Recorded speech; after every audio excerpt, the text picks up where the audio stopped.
बिस्मिल्लाहिर्रहमानिर्रहीम। अस्सलाम वालेकुम नाज़रीन, मैं हूं डॉक्टर अली और आप देख रहे हैं मेरा फेसबुक और यूट्यूब चैनल।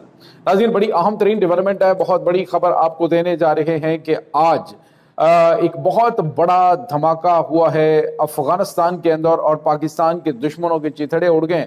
बहुत बड़ी तादाद में हलाकतें हुई हैं, तबाही मची है। आखिर क्या मामलात चल रहे हैं, ये तमाम तर डिटेल्स आपके साथ हम शेयर करेंगे। जबकि एक और बहुत बड़ी खबर है कि सोमालीलैंड के ऊपर यमन के हौसियों ने हमला कर दिया है, मिसाइलों से अटैक किया गया है। इसकी ताज़ा तरीन तफसीलात जबकि सऊदी अरब ने भी सोमालीलैंड के हवाले से वार्निंग जारी की है। इसकी तमाम तर डिटेल्स और नाज़रीन, फ्रांस ने पहली मरतबा खुलकर अमरीका की ग्रीनलैंड के ऊपर कब्जे की कोशिश को आखिरी गलती करार दिया। उन्होंने जी अगर ये गलती करेंगे तो हम क्या क्या कर सकते हैं इनके साथ, ये खुली वार्निंग दी गई है। इसकी भी डिटेल्स आपके साथ हम शेयर करेंगे। वीडियो की तफसील में जाने से पहले अगर आपने हमारे इस चैनल को सब्सक्राइब नहीं किया हुआ तो आपसे गुजारिश है काइंडली इसको सब्सक्राइब कर लें और बेल आइकन को ज़रूर दबा दें ताकि हमारे आने वाली वीडियो सबसे पहले आप तक पहुंच सकें। नाज़रीन, हम आपके शुक्रगुजार हैं जो आप हमारे वीलॉग्स को देखने के लिए वक्त निकालते हैं और कमेंट सेक्शन में अपनी मोहब्बतों का इजहार भी करते हैं।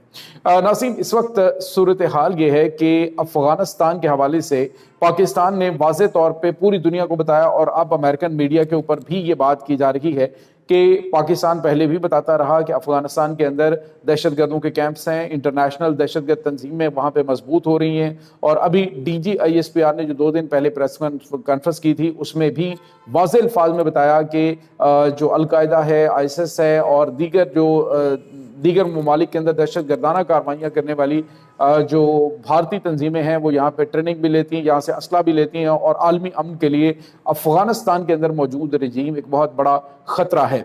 जिसके बाद नाज़रीन पाकिस्तान के अंदर भी बहुत बड़ी और ज़बरदस्त कल के दिन में कार्रवाइयाँ की गई हैं। लेकिन अभी जो खबर आ रही है नाज़रीन वो अफगानिस्तान का सूबा नंगरहार है। वहाँ पे सिराजुल अमारात का इलाका है, वहाँ पे एक मदरसा है नाज़रीन और इस मदरसा के हवाले से बताया जाता है कि ये अलकायदा और उसके बाद अफगान तालिबान का मुश्तरका ट्रेनिंग सेंटर है।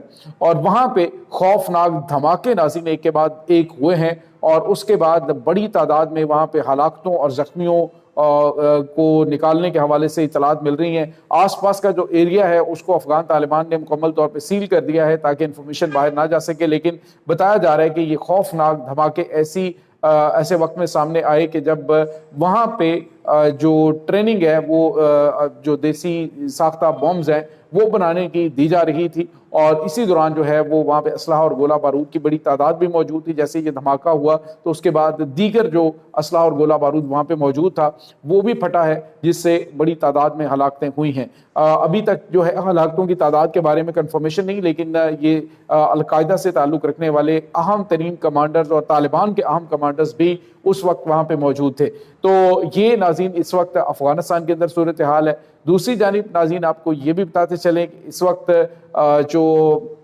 अफगानिस्तान के अंदर मौजूद जो रेजिस्टेंस फोर्सेस हैं वो काबुल की जानिब बढ़ रही हैं। बड़ी तादाद में इस वक्त अफगान तालिबान से जो इलाके हैं वो लिए जा रहे हैं, उनके ऊपर गुरीला तर्ज की कार्रवाइयाँ की जा रही हैं और अफगान तालिबान के आपस में भी मामलात काफ़ी ज़्यादा इस वक्त डिस्टर्ब हो चुके हैं। दूसरी जानिब नाज़रीन आपको ये भी बताते चलें कि अमेरिका ने जब से स्क्रू टाइट किया है कि डायरेक्ट ये जो तंजीमों के जरिए हम फंड्स देते थे, क्योंकि नाज़रीन बताया जा रहा है तकरीबन $230 मिलियन जो हैं वो दहशतगर्द तंजीमों के पास पहुंचे हैं, जो कि अफगान तालिबान की जानिब से बराह रास्त जो इमदाद तंजीमों से आती थी अफगानिस्तान की अवाम के लिए, तो उसको अवाम तक पहुँचाने की बजाय इसको जो है वो दहशतगर्दी के लिए और अपनी फ़ौज के लिए इस्तेमाल किया गया। इसीलिए अमेरिका ने ये फंड्स जो हैं ये भी देने बंद कर दिए और उन्होंने कहा कि जब एक अवामी हुकूमत वहाँ पे आएगी तो हुकूमत को ये डायरेक्टली फंड्स जो हैं वो फ्राहम किए जाएंगे। तो ये भी उनके लिए बड़े मसाइल इस वक्त शुरू हो चुके हैं। दूसरी जानिब एक और बड़ी और अहम तरीन डेवलपमेंट है नाज़रीन के जो अमेरिका और यूरोप है वो भी आमने सामने आ गए। वेनेजुएला पर हमले के बाद अमेरिकी सदर डोनाल्ड ट्रंप ने ग्रीनलैंड पर कब्जे के हवाले से अंदिया दे दिया है कि हम अपने कमांडोज वहाँ पे उतारेंगे और अपनी फ़ौज जो है उसको वहाँ पे उतार के उस पर कब्जा करेंगे।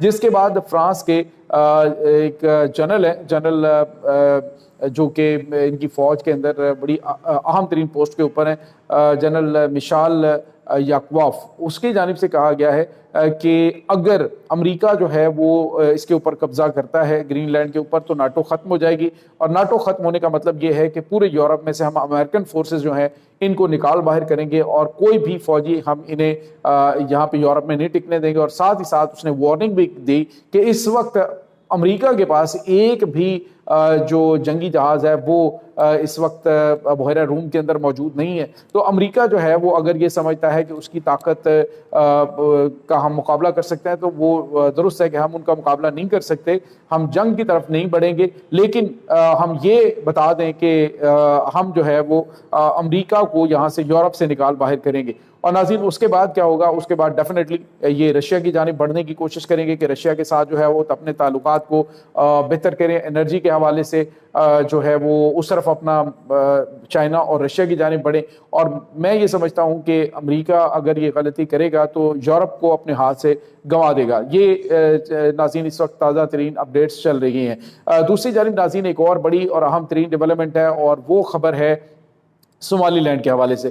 ناظرین صومالیہ کو کاٹ کر ایک متنازع جو علاقہ ہے اس کو الگ سے صومالی لینڈ کا نام دیا گیا، اور صومالی لینڈ ناظرین چونکہ یہ یمن کے مغربی ایریا کے اندر موجود ہے، جہاں پہ حوثی جو انصار اللہ ہیں ان کی حکومت ہے، ان کا کنٹرول ہے، تو باب المندب اور خاص طور پہ ناظرین جو بحری گزرگاہیں ہیں اس کے لیے ایک بڑا خطرہ ثابت ہو سکتا ہے، کیونکہ آپ کو پتا ہے کہ حالیہ عرصے کے دوران جو یمن ہے اس نے باب المندب کو بند کر دیا تھا، اور بحری ٹریفک جو ہے وہاں سے نہیں گزر سکتی تھی۔ تو اب جو ہے وہ اس ایریا کے اندر ناظرین اسرائیل کی موجودگی، اسرائیل نے اس کو باقاعدہ طور پہ تسلیم کر لیا ہے، اور باقی جو ہے ممالک ان کو تسلیم کرنے کے لیے دباؤ ڈالا جا رہا ہے۔ لیکن سعودی عرب کی جانب سے بھی آج وارننگ دی گئی ہے۔ سعودی عرب نے کہا ہے کہ صومالی لینڈ جو ہے وہ صومالیہ کی جو داخلی خود مختاری کی خلاف ورزی ہے، کہ آپ جو ہے وہ ایک الگ سے توڑ کے جو باغی ہیں ان کا ملک بنا سکتے ہیں، ایسا پاسبل نہیں ہے، اور انہوں نے وارننگ دی ہے اس پر، اور ساتھ ہی ساتھ وہاں پہ اپنا اثر و رسوخ بھی بڑھانے کی کوشش کی جا سکتی ہے سعودی عرب کی جانب سے۔ اور ناظرین یہاں پہ آپ کو یہ بتاتے چلیں کہ ایک اور بڑی اور اہم ترین ڈیولپمنٹ ہے۔ 2 دن پہلے یمن کی فوج کے جو سربراہ ہیں، اسپوکس پرسن ہے جنرل یحییٰ سری، اس کی جانب سے ایک وارننگ دی گئی تھی۔ انہوں نے کہا تھا کہ اگر وہاں پہ یہ معاملات چلتے رہے اور وہاں پہ اسرائیل کی موجودگی بڑھتی رہی تو ہم اسے میزائلوں سے نشانہ بنائیں گے۔ اور اب بتایا جا رہا ہے کہ ناظرین 5 بیلسٹک میزائل جو ہیں وہ صومالی لینڈ کی جانب سے یمن کی جانب سے داغے گئے ہیں، جس میں نقصان ہونے کی اطلاعات مل رہی ہیں۔ لیکن ناظرین یہاں پہ آپ کو یہ بھی بتاتے چلیں کہ اس وقت پوری دنیا کے اندر جو معاملات ہیں وہ کافی زیادہ خراب ہیں۔ یہ جو صومالی لینڈ ہے یہ بیسیکلی خلیج عدن جو ہے، یہ جو